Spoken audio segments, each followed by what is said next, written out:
Hello, honorable members of the clan. So I hope you guys are having a great Friday. For some reason, I'm kind of a bit excited. I think maybe because of the good news that I kind of like heard earlier today, but it's just a rumor. But I'm hearing good news of the stuff that I told you guys earlier this week, but I'm here to confirm. So please have your fingers crossed for me and my family. Other than that, guys, let's talk about something. You know, this has bothered me for the longest time. And now that my colleagues here on YouTube are talking about it, it kind of like revived the same thoughts that I had. This is Constable Zungu. Constable Zungu, as far as I'm concerned, I think he told on himself, even though Judge Rada helped him by saying, you do not have to implicate yourself, or I think it was what's the word again? Where it's like keep yourself keep what am I looking for?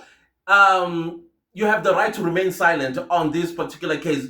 And why he was advising of that? It's because when he said that on this particular Saturday of the 26th of October 2014, he was going to work. Then he got a phone call from his cousin Ukwabini and said, hey, come to Foslora so we can hang out. And then he said, no, I am going to work, because he's a police officer. Now, the times as well of him going to work, because as far as I know, police officers, they clock in at 6 a.m. Yeah, now he clocked in around 8, 9 a.m. By 12 o'clock, he was done, if I remember his testimony correctly. By 12 o'clock, he was done, meaning he was only at work for 3 hours. If it was indeed from 6 to 12, that's 6 hours. But isn't the police, I don't know, clock in and clock out time is like 12 hours or something like that? But anyways, we are not there. Then he says from work, he drove to Carlton Center, because in Carlton Center, he was also going to meet a cousin of theirs who was coming, I think, from Northwest, and then they were going to drive to Fort Loras. So when they got to Carlton Center, it was around 1:30 to 2, if I remember. And then they ordered. Now, when you go to a restaurant, whether you're going to KFC or you're going to Nando's or you're going to Steers, you still have to wait for your order, which can take somewhere between 10 minutes to 20 minutes, sometimes 30 minutes, depending if the merchandise is there and it's available for them to serve you with. And then from there, he said they did not take away. They ate there at that particular eating outlet, right? So, of course, if you're going to sit in an eating outlet in downtown Johannesburg, particularly in Carlton Center, you are not going to be like chop, chop, chop, 10 minutes, you're in the car and you're driving to Fort Loras. Probably you will take another 30, 40 minutes, sometimes even an hour. Then you drive to Fort Loras, because you know in Fort Loras you are still going to, because you're not going there just to watch people drink. You are going to drink, so you're going to fill up your stomach so you don't drink with an empty stomach, right? Then around, now I'm assuming this is between 1 to 2, because that's the times that he was working with. And then he would have gotten to Fort Loras, because it's about 30 to 45 minutes from downtown Johannesburg to Fort Loras. And then when he gets to Fort Loras, they go to Tops at 1. And I'm like, okay, but your timing now has changed. Your time of arrival, I think he said something about 2, 3 or 3. Now suddenly at 1, they are going to Tops to buy alcohol in a car. I think it was the Uno. And in the Uno, it was him, a lady, and 2 gentlemen. And then it was 5 of us, and we're all males. And you're like, but you said there was also a female. What happened to the female? So that is where I saw that this guy is telling a fib. It's not even a fib. It's like a complete lie.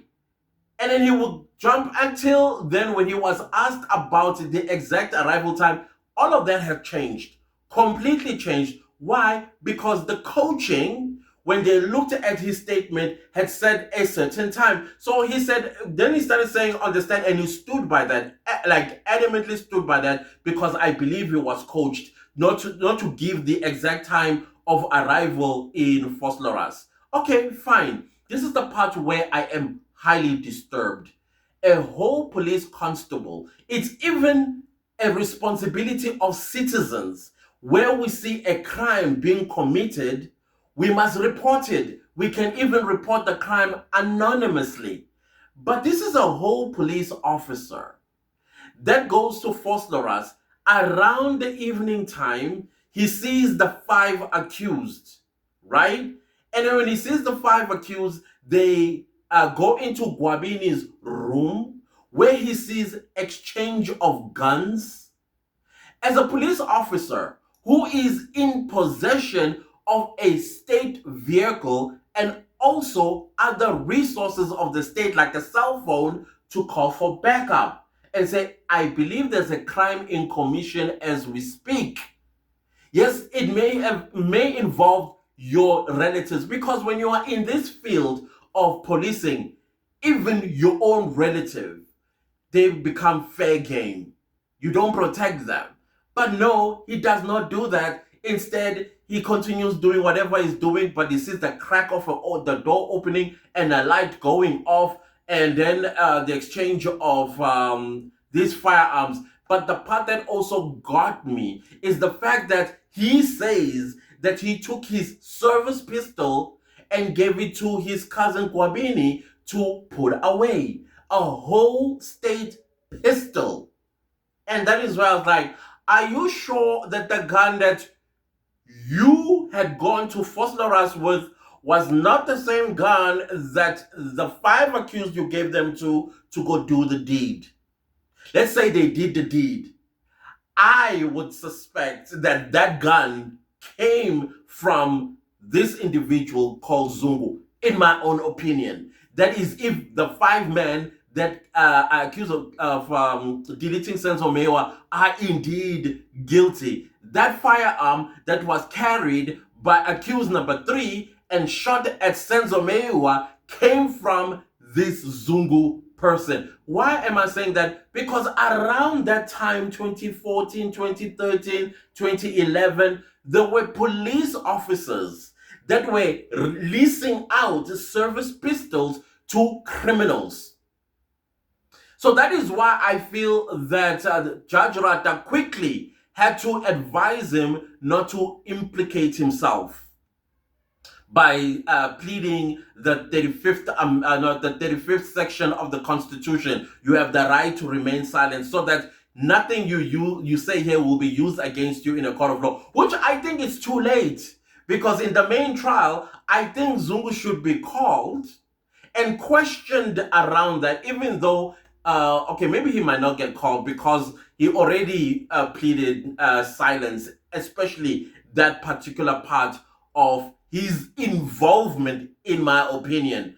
And I don't think that if indeed it was those 5 people that stand accused of killing Senzo Mewa, when they returned around 8, and then he says they drank and celebrated, he saw them drinking Jameson and celebrated that they've done the deed. And I'm thinking to myself, who celebrates? Even if you are an Inkabi, there is no way that you are going to celebrate the ending of somebody else's mpilo. You know what I mean? Of course, I can't say it YouTube, right? But no, they celebrated with Jameson, and by the way, that testimony itself, someone somehow fell away, because I think once again he was trained, where I think Advocate Balo was like, the Jameson part, nobody's gonna believe us, so drop it. And he did drop it. We didn't hear about Jameson's celebration after that. Instead, what we hear about, we heard that the guns they started talking about the Senzo Mewa, but he didn't know at this point that Senzo Mewa was killed. He only found out around 3 in the morning on Facebook that Senzo Mewa was shot. And this is when he put 2 and 2 together. And I'm like, really? Really? So that part for me, it is pregnant with a lot of lies that needs to be exploited so that you can expose this entire fallacy called this trial, which, by the way, I still believe and feel that it is an unfair trial and it's miscarriage of justice that we are witnessing. Even the Maywas themselves are saying the same thing. They don't believe that they were robbed of their loved ones by the persons that are accused of taking him out. And I don't believe it either. All of this is a lie. And secondly, if ever there was indeed a commission of the deleting of Senzo Mewa with that gun, it belonged to Constable Zungu. And I suspect that Constable Zungu has been hiring out. That's my opinion. It's my opinion. I think he has been hiring out his guns, his service pistol to criminals. That's my suspicion. It's my suspicion. I might not have the evidence for it, but what I was hearing when he was talking, that is why he did not arrest people that were exchanging guns in his presence or call for backup. It says a lot. It says a lot for me. I don't know. That's the part that I just want to share in this video, that it's been bothering me. And then my colleagues are busy going back in time. And then I'm listening and I'm like, no, something is not right here. This entire testimony is a lie. The handwritten statement that he did, also a lie. And of course, I think at this point, Judge Rata was like, okay, I hope you do have them, because I'm going to have to lie to the nation why you don't have the written statement. They were shredded. Even the person that was helping with the typing shredded the original statement. And I'm like, no, but then isn't original statement attached to the one that is typed? What is going on? I was asking myself from that point on. But when Judge Rata came with the judgment where he's supposed to have listened and heard why that Zungu did not come with the written statement, no, he already had a judgment. That's when I was like, no. No, this is no longer a fair trial. A judge is supposed to hear things for the first time, and then he weighs the evidence that's been presented to him to go make a decision. But no, he already came with it. How did he know? How did he know? Because now it sounds like Zungu didn't even go to KwaZulu-Natal. He didn't.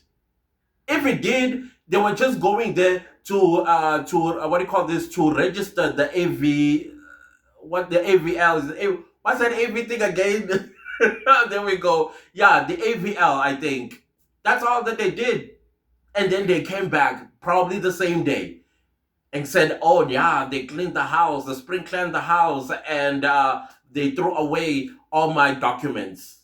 As a police officer, they're not supposed to touch anything that belongs to a police officer, especially if it's documents. What if those are, when in fact you shouldn't even have dockets in your house to begin with?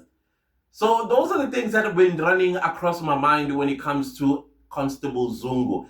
And the question is, why is he unpromotable? What has he done in the past that has made him unpromotable? Because 13 years later, he is still the patrol constable when he's supposed to be at maybe 2 levels a little bit higher. So what do the police know about him? And the fact that he even has access as a police constable, breaking all protocols, going straight to the general, the police commissioner. To me, I was like, no. The police commissioner needs to take the stand because of that testimony. We need to understand, how is the protocol exactly? How does it work? Because there's no way that a constable just can go straight to the top and have access. Anyways, guys, let me know what your thoughts, if you were ever rethought it freshly and ask questions, because it doesn't add up. The math ain't mathing. All right? Anyways, please do not leave this video without giving a like. Please, guys, let's like the video. I beg. Let's also watch the ads. I beg. We fell flat this time around. Flat. But I appreciate those of you that are still watching the ads. And thank you so much for the super thanks as well. I highly appreciate you. Always be abundantly blessed. Thank you all so much. Let's see each other next time with a new video. Goodbye.